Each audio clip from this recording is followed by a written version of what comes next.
Well, the library renovation project, I guess, finally arrives formally on your chair. The commission's had several retreat discussions on the subject. We put in your packet only the last two actions, one by the renovation team, which voted with only one negative position, to recommend to you what ended up being $825,000 project, and to allow some alternate look at replacing a couple of the windows that we know are leaking and dealing with asbestos. So the team had the base bid plus two items that they felt should be included in the bid, perhaps as an alternate bid, or however the commission so deemed. When it went to the library board, they agreed with that same base bid. At that time, Mr. Birtles had some additional knowledge and research on the asbestos issues, which are in the floor tiles at the library, but are pretty much covered at this point with not only a carpet, but with a is it wood?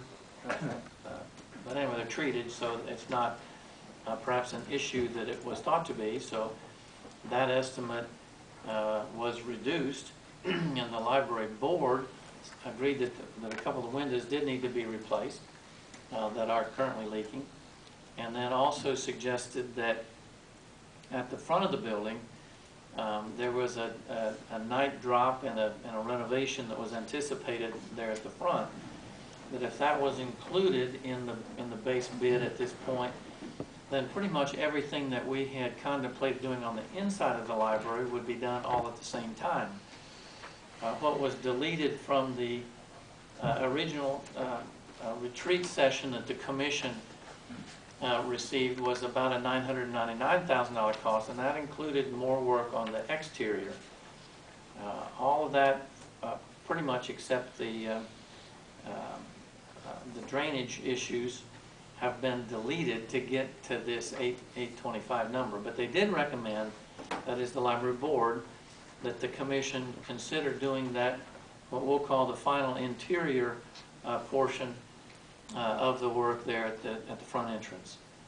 So with the dollars that were added by the team and then updated and subtracted on the asbestos issue and putting in a $12,000 number for the front, we ended up at about the same target of, I think it was $860,000. So that is what is coming to you at this point. You also have in your packet the overall presentation of the $825,000 base bid from Pat Birtles, as well as a secondary phase that lists some various individual prices of other things, which would be nice to do over some future period of time at the library to make it a more attractive place for folks to come and experience those library services. So if the commission, in looking at that list, is interested in adding some of those, there are candidly many of those that as Pat and I have talked would probably be good to just simply have as add-on bid items in case we get very, very favorable bids. Then we could finish doing some things with the windows.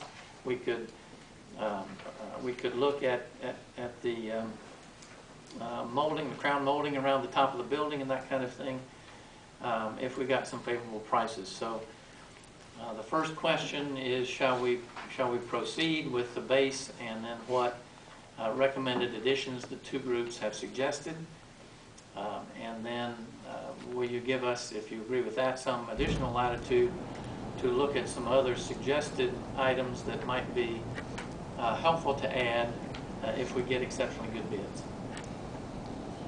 I'm very impressed with the group that you have put together to look at the library. Very, very dedicated people, very diverse people.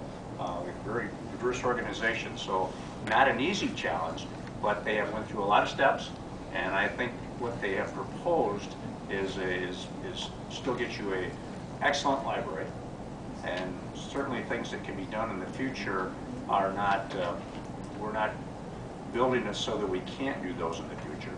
They could be added on if dollars become available, and so that it could be finished out. So I'm very impressed with it, and I hope you will approve it. All right, thank you. Is there then a motion to approve this resolution? Someone. Support. The whole problem, of course, is economics. I'm not 100% for this, except for the fact that this is what we have. We need to shore up that building. No matter what we do, for the next couple of years, the library is going to be there. That building is extremely important. It anchors, it's an anchor building between Ferris and the downtown. It's extremely important to the neighborhood. This option gives us the shoring up of a historic building. Just because a building is old does not necessarily mean that it needs to be eliminated. You go many places and you find buildings that are hundreds of years old. They're still being used. They're still useful. Obviously, with what the new librarian has said, we have to go with the re-roofing of the building. That's kind of a no-brainer. I never understood why we weren't going to do that to begin with. But I am 100% for this particular issue as it stands. We have no other option at this point. We have to do something for the library. This in itself has been put off for the last 20 years. These are all issues that should have been dealt with 20 years ago. And we keep putting them off because we keep bickering, saying, well, we're going to do this, we're going to do that. We need to move forward with this. And that's what has to be done. But we do have to add the re-roofing of the building to offset and the replacement of those windows that are leaking. These are obvious things. Maintenance for these old buildings. You can't continue to have a building and not maintain it, and that's what we've been doing for the last 20 years. I think the thing that hasn't been mentioned here, we talked about various funding mechanisms. Should we have a new building or an old building? Should we revamp it? How do we run it? Folks, we don't have any money. We're losing people in this city, one right after another. We had 3 people retired this past year. We're not replacing them. The possibility of 3 more next year. We're not going to replace them. We can't. We don't have any money. We're not paving any streets this year. The former mayor was in here and he read us a riot act about that because he was the one that helped push the income tax through. That was meant for streets. Well, he didn't understand what was happening with health insurance. He didn't understand what happened to wages, all those little minor details. Today, we're fortunate to have the income tax. That means you and I can all afford to live here. But we're starting to lose some of that. And I don't want to see us lose essential services. City Manager Steve Stillwell told me the important thing in a city is that good water flows in and the bad water flows out. That's an essential service. You saw what happened with a police officer here and what happens with our firefighters. That's essential services. I don't want to lose that here. Our streets are plowed. Ahead of a lot of other communities. I don't want to lose all of that. And we have to operate within our means. And we haven't addressed that problem. We've got a tremendous amount out of our library in the past 7 or 8 years. Commissioner David Russell, former commissioner who was very instrumental in seeing the library budget increased over and over till it was pretty good. We were open 7 days a week, and I think helped me with some of those memories here. But we had a pretty vibrant staff, as we do today, although they're small in number, they're still vibrant. But I think he would suffer great pangs if he knew what had happened to our budget in the library today. It's sad to see It's an important feature. I think it always will be. It's an opportunity in this community to treat our children well, to get them reading, to get them moving forward. And in this community, why is it more important? What's our main industry in this community? Education. If it wasn't for Fair State University, we'd be Reed City. Or less. We'd hold our commission meetings over at the co-op. We'd be a little farming community. There isn't much here that doesn't depend on the university. It's just the way it is. I'm glad it's that and not some big auto plant. I really am. But in an education-based community where the main industry is education, I think a library is important. And I think for years, ever since I've been on this commission and long before, it's a missing link. We've got a wonderful public safety building. We needed it. All that equipment you see down there was in this room. This is where they were, 4 feet, a little lower, but they were all jammed in here. It was a mess. We have a river now that's an asset instead of a liability, although it's still dangerous. But people were using it anyway. Now it's an asset for our city.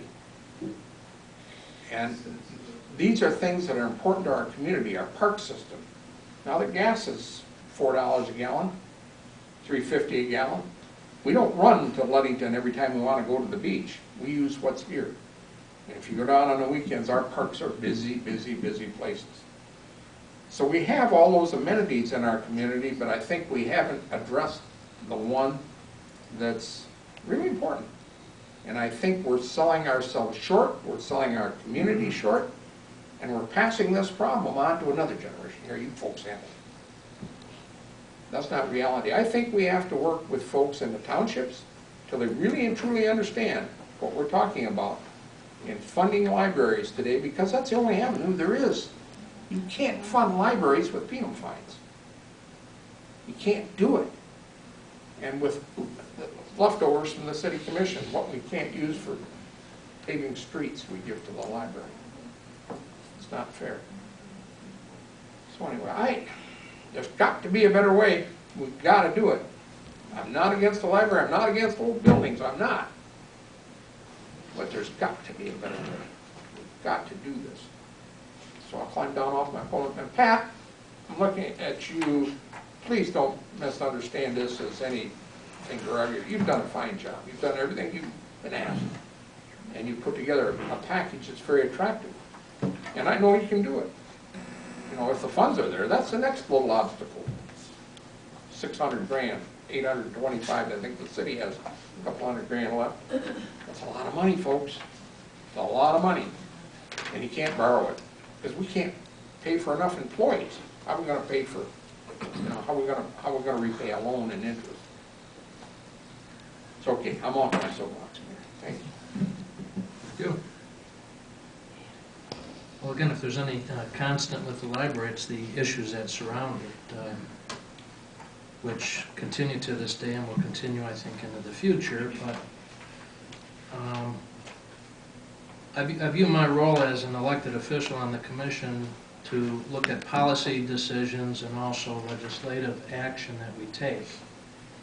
To me, the policy decision has been made and was made a long time ago that we're going to have a library. It's I think, too late to revisit that discussion, although, as Commissioner Rothstein points out, if it was an economic dollars and cents decision for us to make, we wouldn't have a community library, we wouldn't have a community pool. But policy decisions are made which are important for a community, and I think it's been the policy in this community to support a pool and to support a library. So we're going to have both, unless the consensus change that causes a policy change to occur, which is we'll not have either one. We're going to vote on a charter revision in August, and as you look at that, you'll see where the Charter Revision Commission and the proposed charter still has a library in the city's future run by a library board. I look at that as a policy message that the Charter Revision Commission has sent, that we're going to continue to have a library. Its location, we can discuss that, but I think its current location is the best location. It is, I think, an historic structure.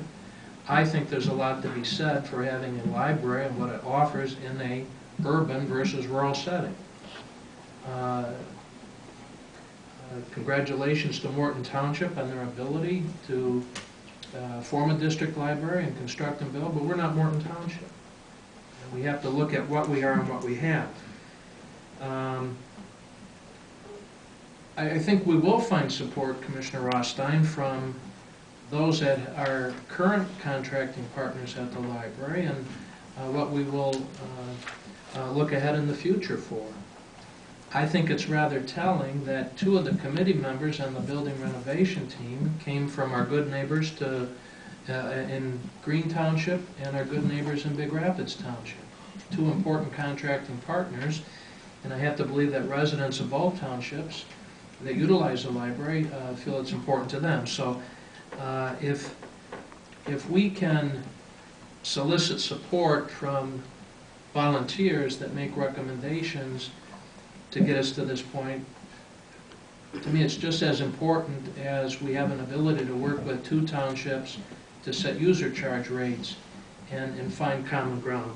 And I think over time, as fundraising and other activities take off at the library, the financial part of that equation can and will be addressed enough so that the library will find a way to sustain itself. It's going to have to if it's going to stay as a community library.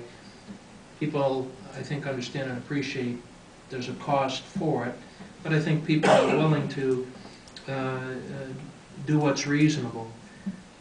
In terms of the renovation, I would somewhat echo what Commissioner Anderson has had to say, and we can kick this can down the road, but that's all we will have at the end of it is a picked up can. I think now is the time. Once the policy decisions have been made and the discussions have surrounded it, now's the time for us to take action. And again, I look at the committee that devoted their time and attention, the library board, the work that was done by others as we discussed district library formation, and maybe in time that may come around, Commissioner James, maybe, but maybe not. We can't wait to find out. So we can be accused of inaction, and if we are guilty of it, then we should be.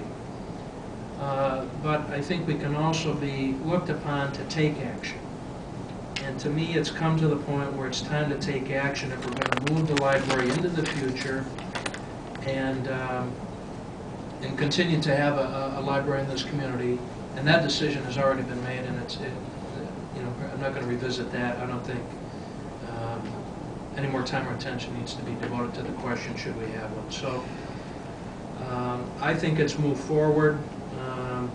Enough work has been done, enough discussion has been held. If I was to go back in maybe the mid-70s, this same discussion might have been taking place then, in the 80s, in the 90s, in the new millennium.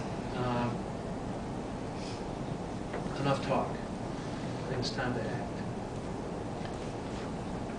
And unless there's other comments or questions that the Commission has, I think it's time to vote. Please. James? No. Rothstein? No. Warbuck? Yes. Anderson? Yes. Hoganson? Yes. All right. We'll look ahead. Thank you, Mr. Birtles. Thank you to the members of the Renovation Committee and the Library Board.